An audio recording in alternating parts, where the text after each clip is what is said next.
K12 Destination Career Academy Summer Experience National Job Shadow Week.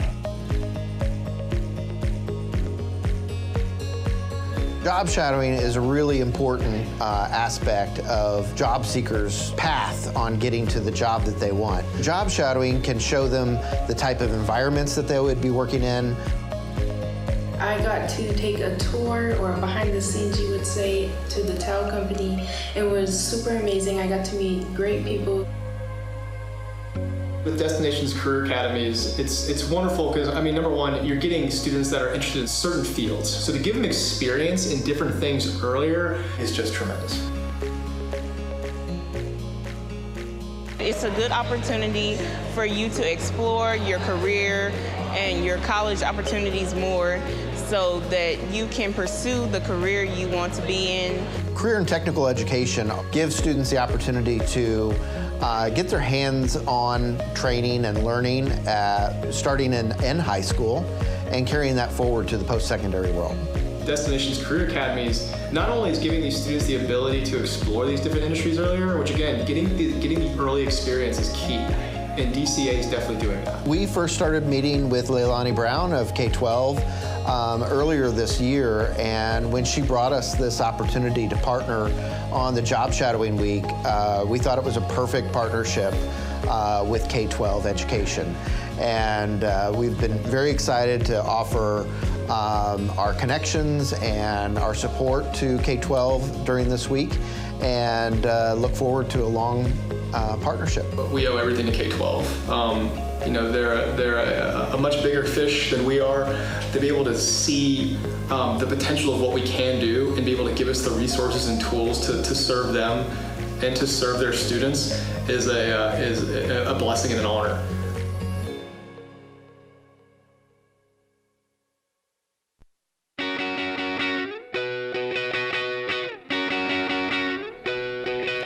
Thank you.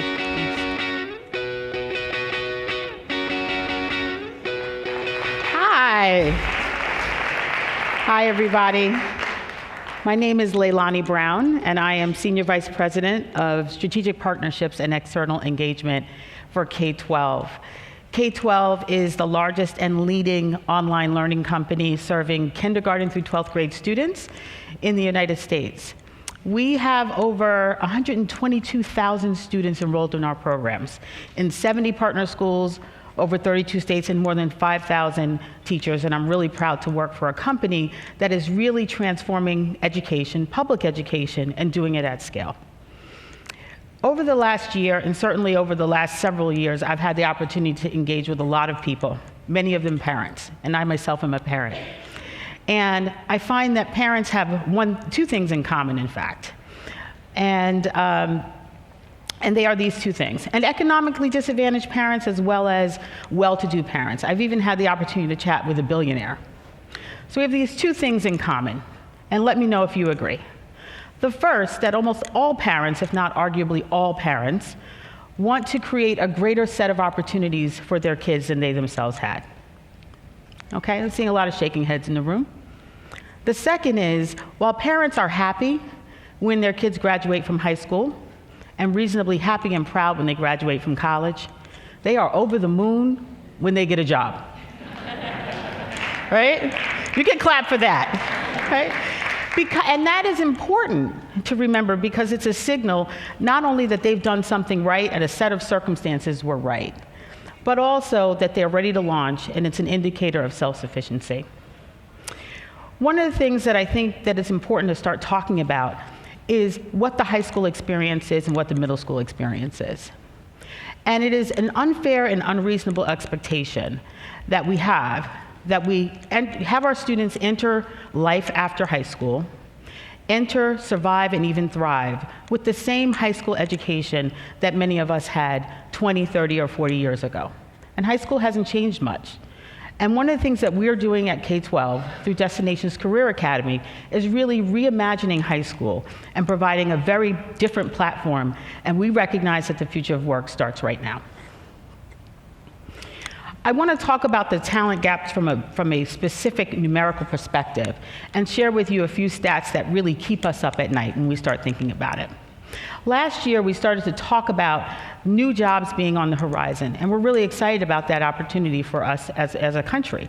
55 million new jobs created by the year 2020. That's around the corner, until the new decade. And 30% of those jobs, or roughly 16.5 million of those jobs, are new-collar jobs. Jobs that require some kind of high school diploma and some kind of credential or fast learning, but not necessarily a college degree. The other part of the talent gap conversation is the record numbers that are underscoring the work that we're doing. For one, last year, there were a record number 6 million job openings every single month. That has never happened before. We're also experiencing in this country a 6.5 million high-skilled or upskilled labor deficit. And that means we also have a surplus as it relates to middle skill and low skill workers. This is unrealized productivity and revenue for our companies in this country to the tune of $1.7 trillion. And when the Korn Ferry did this study in 2018, they studied 20 different geographies, and the United States was last. Now, you don't have to be a nerd like me. I'm a proud nerd, and I like white papers. But you don't have to be a nerd like me to appreciate this data, because this is in the headlines every single day.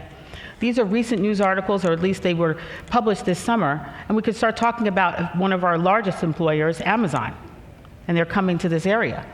They are actively spending $700 million to retrain a third of its workforce.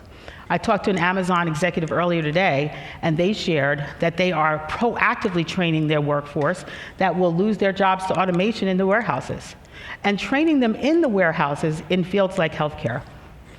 When Amazon posts that we have 30,000 jobs open right now, that's real information that we can use and look at as an indicator of the skills gap. When the National Association of Manufacturers is investing $10 million to attract new entrants to their sector, that is something to talk about. It makes the future of work to be a crisis right now. The McKinsey Global Institute in July 2019 issued a report talking about the future of work and people and places and how it affects the United States. There are disproportionate impacts that affect certain communities. And I started looking at who's affected. Young workers, ages 18 to 34, workers over the age of 50, and or Hispanics and African Americans, all of those. And the intersectionality of those is daunting. We started thinking about it, well, who is left, right? Who's left? And I also want to point out the changing landscape for higher ed. This is another underpinning for the work that we do and why it's really important. We have $1.5 trillion in college debt that exists today, and it's spread across 45 million Americans. And that number is growing every single year. We have actually decreasing college enrollments. For 8 consecutive years, it has decreased and is projected to continue to increase. And by the year, I think 2035, it's expected to decrease a total aggregate of 20%. And we have new collar hiring trends. So I define new collar as high school with some level of college of advanced learning, but not necessarily a college degree. And a number of companies no longer require college education in order to have a long-term, well-paying, meaningful job. Now, I will be the last person to say that you shouldn't go to college. I went to college. I have a son. He'll likely go to college.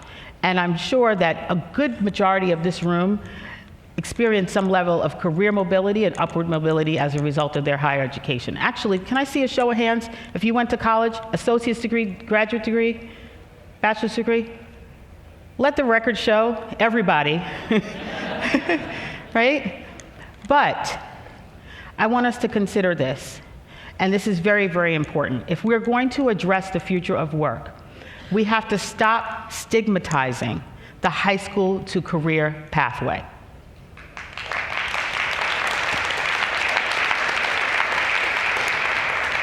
It is very, very important.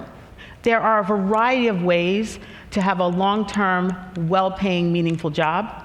There are earn and learn programs which allow a worker to earn very well-paying salaries and learn on the job and not incur debt.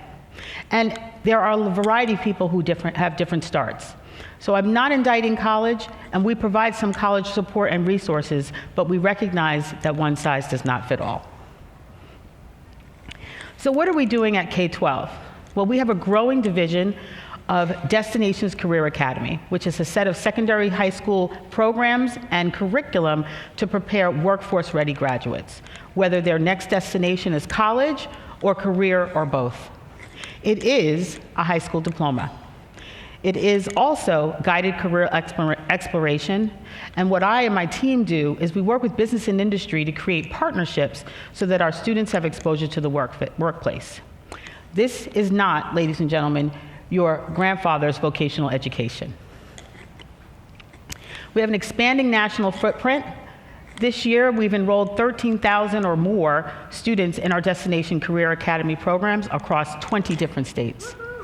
Thank you. We're really excited about that. That is breaking news, by the way. We just published that on Tuesday. We've also partnered with a fast-growing digital platform called Tallo, Tallo.com, and there are over 500,000 people on the Tallo platform connecting with 300 to 400 college and career partners. And it's a digital networking platform that differs from some of the others. Not saying that there's anything wrong with the others. For us, we consider the workplace to be our classroom, and it includes any number of these organizations. So we want to work with corporations and businesses, staffing firms that will assist us in placement, industry associations like the National Association of Manufacturers, like an agribusiness consortium that I've spoken to recently. We also want to work with workforce development agencies, and I heard some discussion when I was in the green room, and then finally nonprofit organizations. And the experiences need not have a very heavy operational lift. They can be something as simple as job shadowing, mentorship and guidance, both in person and virtual for our students, guest lecturing for our students, as well as helping us support industry recent and industry relevant education and curriculum. You can't be what you can't see and what you don't see. And we find that our partnerships with workplaces and employers really yields benefits for both sides. On the one hand, I would like you to think back to being 15 years old and the sense of wonder that you yourself had when you started to think about all of the possibilities. What I have found in my experience in working with our students is they have a sense of wonder when they think about the workplace and what they can be. Similarly, what I was most struck by this past summer when we ran our pilot program in Charleston and also Indianapolis was the sense of amazement, giving back, and wonder on the part of the employers and the employees who were serving as mentors.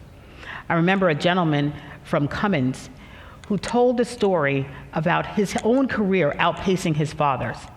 And when the students asked him, "What do you think your father taught you about work?" and he shared the story about work ethic, there were tears in his eyes.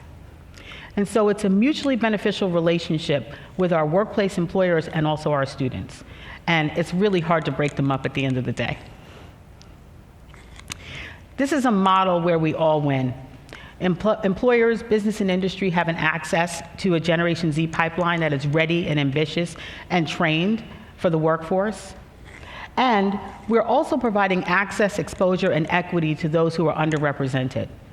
Some of the photos that you've seen here were taken by my team when we were in the field and working with our colleagues. And what I will also share is that I was also struck by the number of female students, women students, young women, who were exposed to fields where they were traditionally underrepresented. And I was also struck by the opportunity to do that at scale and really address some of the other wage gaps that we might have. Here's how you can help. And I apologize for giving you an infomercial at the end of the day, but I'm going to take advantage of this opportunity. Help us tell this story. Help us tell this story about how working with business and industry can really help to destigmatize high school to career opportunities and also broaden exposure for young people. Become a partner. I'm here, and/or you can reach me at K12 and become a partner around workplace experiences for our students. We would love that, and we have students all over the country. And then finally, follow up with us regarding our Thought Leadership Initiative for Job Shadow Week 2020.